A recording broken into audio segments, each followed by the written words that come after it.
Welcome back. ہمارے ساتھ in focus ہیں خیبر پختونخوا کے مشیر خزانہ مزمل اسلم صاحب. بے حد شکریہ فار جوائننگ اس. مزمل اسلم صاحب, وفاقی حکومت یہ کہتی ہے کہ آج جو آئندہ مالی سال کا بجٹ پیش کیا گیا ہے اس میں بہت سارے طبقات کے لیے انہوں نے ریلیف دیا ہے ٹیکسز کی مد میں, اور وہ یہ سمجھتے ہیں کہ اس سے اکانومی کا جو پہیہ ہے وہ تیزی سے آگے بڑھے گا. اب اگر جتنی اناؤنسمنٹس اس وقت ہوئی ہیں, یعنی آج جو سپیچ میں کی گئیں جس میں سپر ٹیکس کے اندر کمی کی گئی, سیلریڈ کلاس کے اوپر کمی کی گئی, اور اس کے علاوہ ڈفرنٹ جو شرائح ہیں ان کو بھی انہوں نے کم کیا ہے ٹیکس کی مد میں, تو حکومت یہ کہتی ہے کہ اب انڈسٹریز کا پہیہ ذرا تیزی سے چلے گا. آپ یہ سمجھتے ہیں لکنگ ایٹ اے گلانس کہ براڈننگ آف دا ٹیکس بیس تو کہیں نظر نہیں آ رہی, لیکن البتہ اس ریلیف سے بہتری ضرور آ سکتی ہے؟ دیکھیں نادیہ, میں تو آئی ایم اے نمبر گائے اور I always speak with number, ٹھیک ہے جی. اب میرے سامنے ہے کہ حکومت نے, اگر آپ اسی سال کی بات کریں تو اگر آپ پہلے 6 لاکھ روپے آپ کی آمدنی تھی تو آپ پہ 0 ٹیکس تھا, آپ کچھ ٹیکس نہیں دیتے تھے. اور 6 لاکھ سے 12 لاکھ اگر آپ کی آمدنی ہوتی تھی تو آپ 5% ٹیکس دیتے تھے, یعنی کہ اگر آپ 1 لاکھ روپے مہینہ کماتے تھے تو پورے سال میں آپ 30,000 روپے ٹیکس دیتے تھے. اب حکومت نے اس کو کم کیا, اور اب جو ہے اگر آپ 1 لاکھ روپے مہینہ کمائیں گے تو آپ کا پورے سال میں 6,000 روپے ٹیکس ہے, یعنی کہ آپ کی بچت کتنی ہوئی, 24,000 روپے مہینہ, تو 24,000 روپے, اور 24,000 پورے سال میں اگر آپ 12 سے اس کو تقسیم کر دیں, ڈیوائڈ کر دیں, تو 2,000 روپے مہینہ جس شخص کی پہلے 1 لاکھ روپے تنخواہ تھی اس کو ملتا تھا 97,500, اب اس کو ملے گا 99,500, اس کو 2,000 روپے بچ جائیں گے. لیکن دوسری طرف حکومت نے خود کہا ہے کہ 8.2% آنے والے سال میں مہنگائی رہے گی. صحیح. تو اس کا مطلب یہ ہے کہ اگر آپ 1 لاکھ روپے آپ کے پاس پہلے ہوتے تھے, اب آپ کو 1,08,200 روپے چاہیے to consume the same basket of goods, ٹھیک ہے. لیکن پہلے آپ 1 لاکھ روپے آپ کی آمدنی ہوتی تھی تو آپ کا ٹیکس کٹ جاتا تھا, تو آپ کو 97,500 ملتے تھے. اب آپ کو 99,000 ملیں گے, بٹ آپ کو خرچہ 1,08,000 کرنا پڑے گا. اس لیے کیونکہ انفلیشن آپ کہہ رہے ہیں کہ مہنگائی کی شرح 8.2% اگر رکھی ہے تو اس حساب سے یہ میچ نہیں کرتا. تو یہ تو ایگزیکٹلی مزمل وہ ہوا نا کہ جو اکنامک سروے آیا کل, اس کے اندر جو آپ نے ان امپلائمنٹ ریٹ دیکھا ہوگا, یعنی وہ سال جس کے اندر حکومت یہ کہتی ہے کہ معیشت بڑھی یعنی اکنامک گروتھ ہوئی, اس میں ان امپلائمنٹ 7.1% ریکارڈ کیا گیا ہے. تو یہ ایک بڑا عجیب سا فگر سمجھ میں آیا. دیکھیں حکومت نے ایک طرف 7.1% ان امپلائمنٹ ریٹ بتایا, دوسری طرف یہ بتا رہے ہیں کہ 18 لاکھ نوکریاں بھی پیدا ہوئی ہیں ہمارے ملک میں. وہ 18 لاکھ نوکریاں کہاں پیدا ہوئی ہیں وہ اللہ کو پتہ ہے یا ان کو پتہ ہے. تو یہ بات اچھا. اس سے بعد تیسری اہم بات یہ ہے کہ جب حکومت یہ کہہ رہی ہے کہ 8.2% مہنگائی ہے, تو سرکاری ملازمین کی آپ نے 7% تنخواہ بڑھائی ہے, صحیح, پینشن آپ نے 7% بڑھائی ہے, یعنی کہ ان کو آپ نے مہنگائی کے برابر بھی نہیں آپ نے. حالانکہ حکومت اگر 8.2% کہہ رہی ہے تو آپ گارنٹی کر لیں گے 14-15% عوام کہتی ہے کہ یہ مہنگائی نہیں ہے, یہ نمبر غلط بتایا جا رہا ہے, تو آپ اس کے برابر بھی نہیں ان کو دے رہے. اچھا پھر کیا ہوگا جب آپ ان کو تنخواہیں نہیں دیں گے, تو وہ پھر ایڈیشنل نوکری شام کو کریں گے جا کے, یا تو وہ پھر کوئی کرپشن کریں گے. تو ہمارا سسٹم ہم خود اس کو روٹن کرتے جا رہے ہیں, اس میں ہم کوئی سپیس نہیں دے رہے.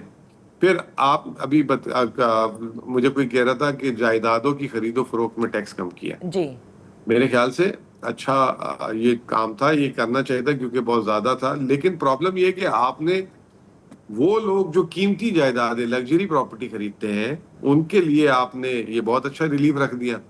پاکستان کی 70% آبادی تو وہ ہے نا, یا چوکیدار ہے, مالی ہے, مزدور ہے, کوک ہے, یہ ہے, وہ تو نان فائلر ہے, اور وہ نان فائلر ہی رہے گا.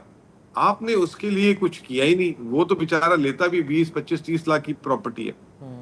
پھر ایک اور چیز آپ نوٹ کریں کہ بزنس کلاس ٹریول کی اوپر جو ٹیکسز تھے اس کو ختم کر دیے, وہ بھی اچھا کیا, ختم کر دیے, کیونکہ نہیں ہونے چاہیے تھے, دنیا میں نہیں ہوتے. آپ نے ایکسٹرا آرڈنری ٹیکسز لگائے ہوئے تھے, لیکن آپ نے غریب آدمی کو کیا میسج دیا کہ ہم نے جو امیر بزنس کلاس میں ٹریول کرتے تھے ان کے لیے ٹیکسز ختم کر دیے, اور آپ جو ہے اگر اکانومی کلاس کی ٹکٹ لیں گے, آپ ڈومیسٹک ٹریول کریں گے, آپ کی جو ہے ایئر لائن کی کمپنی کو جو آپریٹ کرتی ہے اس کو کم جائے گا, اور آپ اس میں ٹیکسز جو ہے بھرمار بھریں گے. اچھا ٹھیک ہے جی. اچھا, ایک چیز اور ہے جو دیکھیں, یہ بات آپ نے بالکل درست کہی کہ ایک عام آدمی کے لیے بڑا مشکل ہے انفلیشن کو مد نظر رکھتے ہوئے, روپی کی ویلیو کو مد نظر رکھتے ہوئے, اینڈ گیون دا فیکٹ کہ حکومت یہ خود کہتی ہے کہ فوڈ کنزمپشن تک لوگوں نے کم کر دی ہے, یعنی وہ آٹے, دال, گوشت, دودھ سے دور ہو گئے ہیں, اور جسے ویری تھن نیوٹریشن کہتے ہیں, ویجیٹیبل آئل یا ایسی چیزوں کے اوپر ان کا انحصار زیادہ ہے, یہ خود ان کا اکنامک سروے کہہ رہا ہے.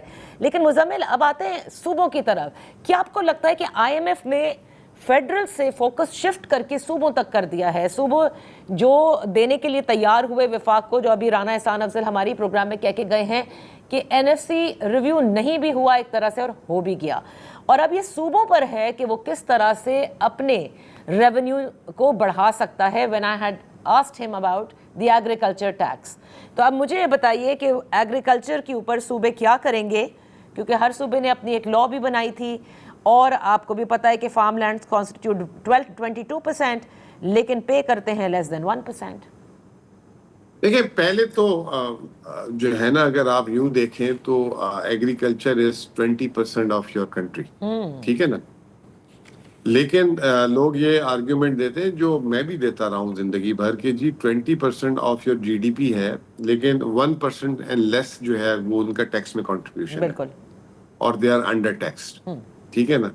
یہ اسی طریقے سے ہے کہ جیسے اس ملک میں 25 کروڑ کی آبادی ہے اور 60 سے 70 لاکھ لوگ فائلر ہیں, اور وہ اس لیے فائلر ہیں کیونکہ وہ ان کی آمدنی, ایک تو فائلر بائی ڈیفالٹ ہے کیونکہ اس کی آمدنی نہیں ہے. تو اس ملک میں جو 70 سے 80% لوگ ہیں ان کی قابل ٹیکس آمدنی نہیں ہے, تو اس لیے وہ فائلر نہیں ہے.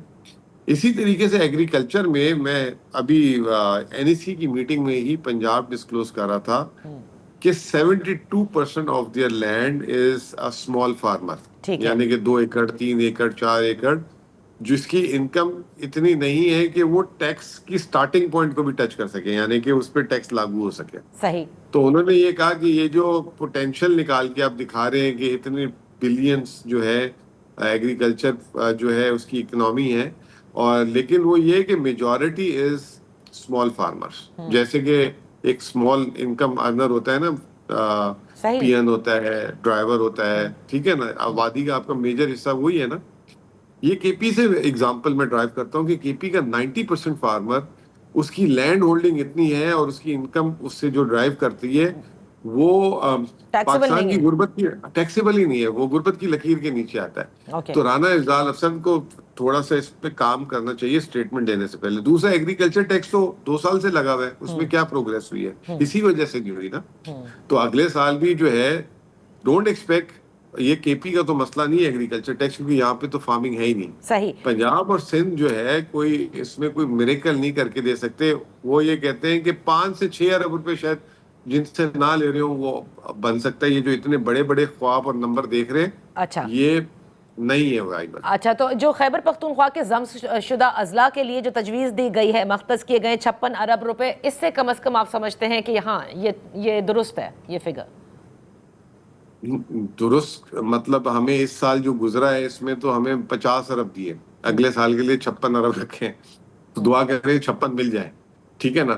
لیکن آج جو میں یہ کہوں گا کہ اٹ از ناٹ پازیٹیو, لیکن ا بیٹر نیوز کہ جو کرنٹ ایکسپینڈیچر کے لیے ضم شدہ علاقے کے لیے ہمیں جو انہوں نے پہلے ان آفیشلی انفارم کیا تھا وہ 86 بلین کیا تھا, وہ آج جو بجٹ میں نے دیکھا ہے وہ بڑھا کے 95 بلین کر دیا ہے. And that is right after our N S C meeting. اس این ایس سی میٹنگ کے بعد جو ہے یہ جو ہے چیز ہمیں جو ہے یہ نیوز آج میں نے ابھی بجٹ ڈاکومنٹ سے دیکھی ہے, گورنمنٹ نے نہیں کمیونیکیٹ کی. تو it's not a relief, but یہ کہ آئی ایم فیلنگ بیٹر کہ چلو 9 ارب روپے زیادہ ملے. اچھا, صحیح. مزمل, آنے والے دنوں میں مزید تفصیل سے اس کے اوپر بات کریں گے, but I just wanted to hear your last line. Budget at a glance, کیا لگتا ہے آپ کو, کیونکہ یہ تیسرا بجٹ حکومت کہہ رہی ہے ان کا تھا, آپ لوگ کہتے ہیں کہ یہ ان کا 5واں بجٹ ہے, بٹ وہ جو 2 پی ڈی ایم والے ہیں وہ اس کا ذکر نہیں کر رہے, وہ کہہ رہے ہیں جب ہم الیکٹ ہو کر آ گئے ہم اس کا ذکر کر رہے ہیں. تو اس وقت وہ ان الیکٹڈ تھے, اس وقت اسمبلی میں یہ ان الیکٹڈ وہ نہیں, کہنے کا مطلب یہ ہے کہ وہ پی ڈی اے مطلب ایک جنرل الیکشن کے تھرو جس طرح سے ان کو یہ حکومت ملی ہے. چلیں آپ دو کا وہ اس کا مطلب یہ کہ انہوں نے خود ڈسون کرنا شروع کر دیا اپنے آپ کو. میں یہ سمجھتا ہوں کہ آئی ڈونٹ تھنک سو کہ the life of the general public will change اور their suffering will stimulate further بڑھے گی. اس کی وجہ یہ کہ جو ایران وار کے امپیکٹس ہیں اس پہ جو ہے گورنمنٹ نے اس کی شیلڈ جو ہے نا کہیں نہیں رکھی لوگوں کے لیے. تو آپ دیکھیں گے کہ مہنگائی بھی بڑھے گی اور بے روزگاری بھی بڑھے گی, اور شاک جو گلوبل یہ شاک ہے اس کا ایبزاربر جو ہے نا شاک ایبزاربر جو ہے اس بجٹ کے اندر مسنگ تھا. بہت بہت شکریہ مزمل اسلم صاحب فار بیئنگ وذ اس آن دا شو. یہاں وقت ہوا ہے ایک بریک کا. بریک کے بعد جب ہم واپس حاضر ہوں گے ہمارے ساتھ ہوں گے former finance minister doctor Hafeez Pasha.